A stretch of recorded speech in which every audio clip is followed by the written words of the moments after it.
Welcome to day one.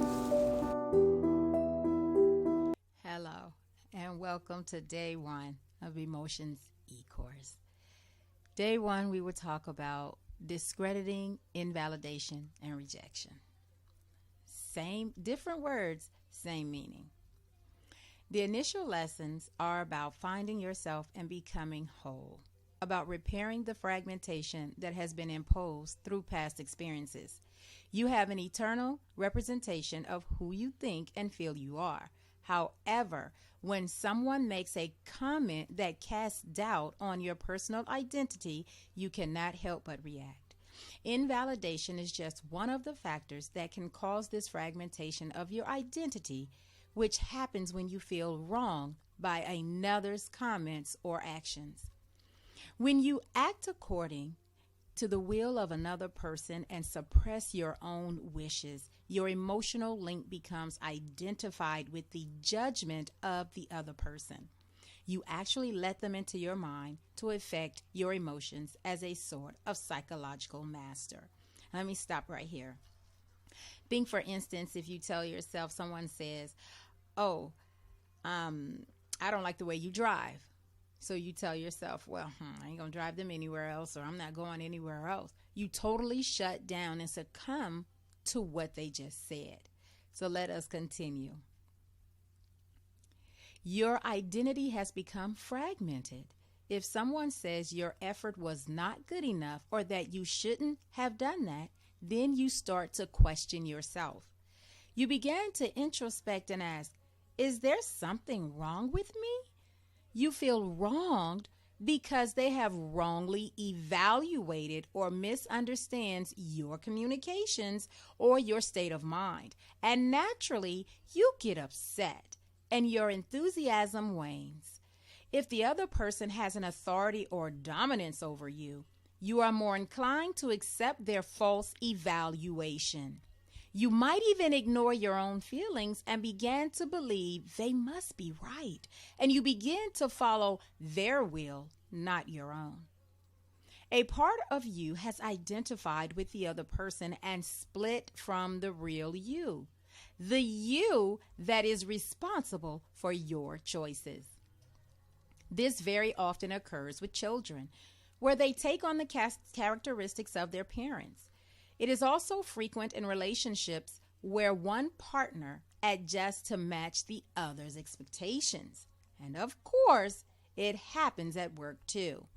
When our goals are suppressed by another, however well meant, it is eventually life destroying. Negative evaluations, personal criticisms, opinions by another, especially at times of stress, can cause extreme hurt. Have you ever wondered why those populations in the world who seem to have the greatest mobility and most material possessions are suffering from the yoke of despair and depression? One of the biggest culprits is invalidation. People need to be both independent, which is self-sufficient, and interdependent. We need to feel a sense of love and contribution. If either are missing, we are sad, we are defeated, we are joyless. Invalidation is to reject, ignore, mock, tease, judge, control, or diminish someone's feelings.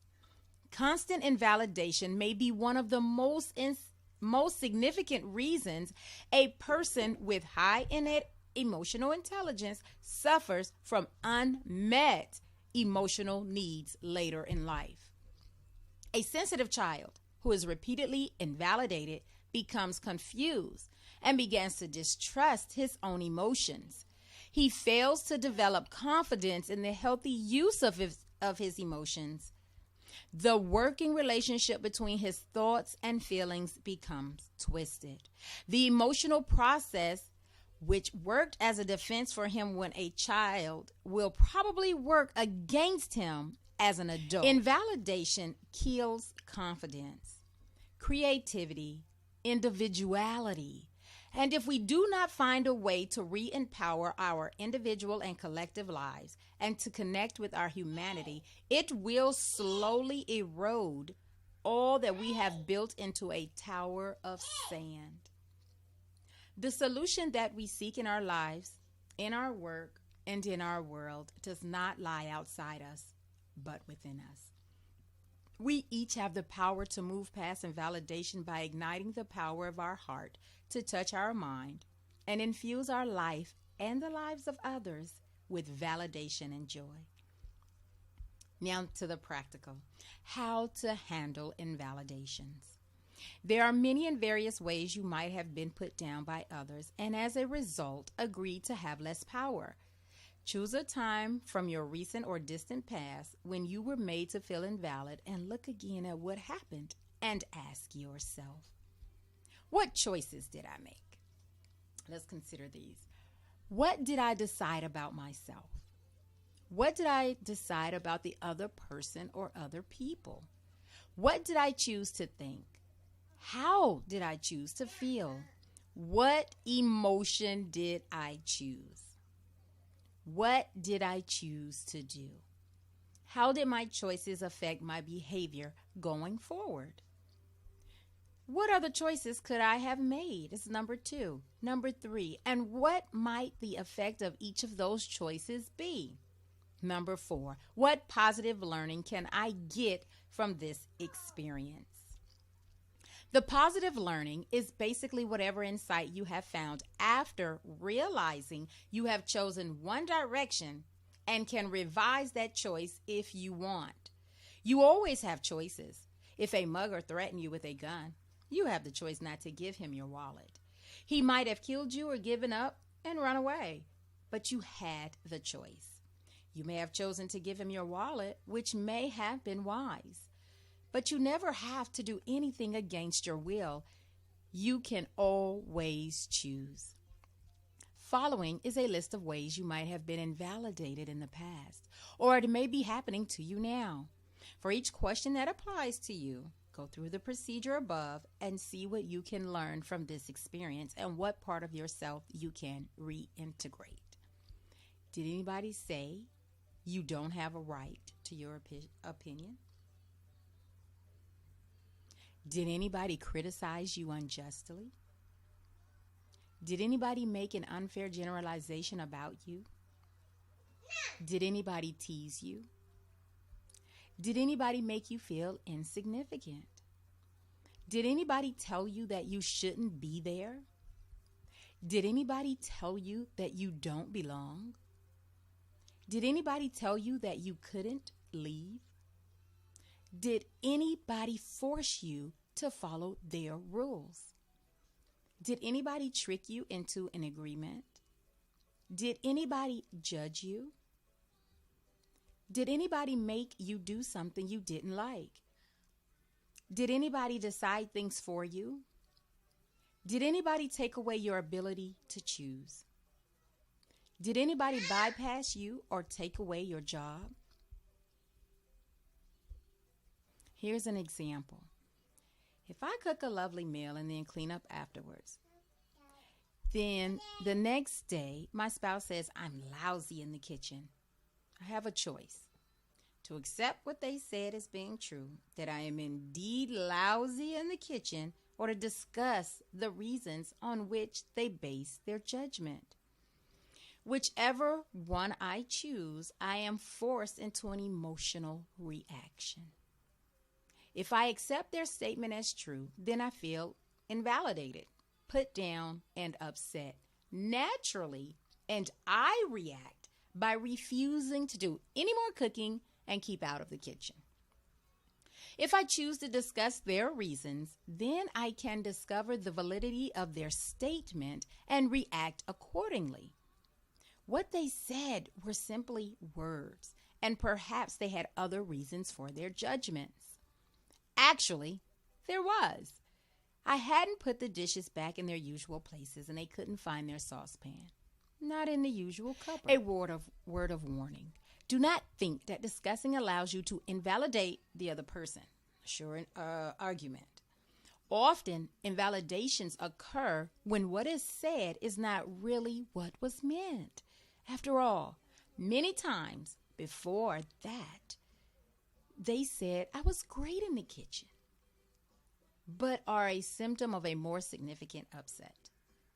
I can repair such an upset by honest and open communication. That's positive. Do you see how it's going? When someone reacts and lashes out, always tell yourself, always remember that that person is hurting. That person themselves feels invalidated by a move that you did. Maybe they felt that, hey, you should know I don't like this. Or, hey, this really bothers me. This may be a pet peeve of mine. I need you to get on board with this. But they haven't taken this course. And they don't know how to handle their emotions. Therefore, it's up to you not to just accept and do, but to understand. Let us continue. Note, often when someone has an influence in your life, think of someone influential, parent, teacher, manager, friend, coach, mentor, boss, spouse, someone who you have elevated yourself. They is providing you with constructive feedback. They create an invalidation by preceding them with a but. You did great. Thank you for copying all those. But now, that was a good presentation, but now there follows what? An invalidation. No matter what went before, the but takes precedence. Everything after the but.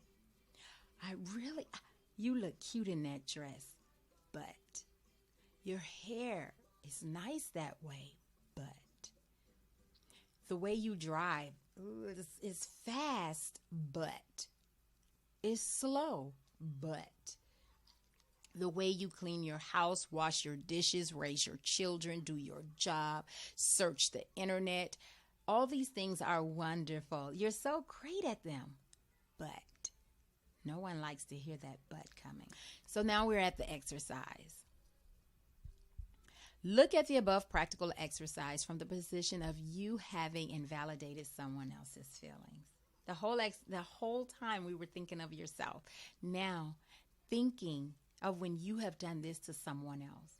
How would you handle the same situation differently so that you empowered them? Visit alwonza.org to schedule a meetup with me for individual coaching to help you overcome any blockages and problems as they develop through this course. Well, that's the end of day 1.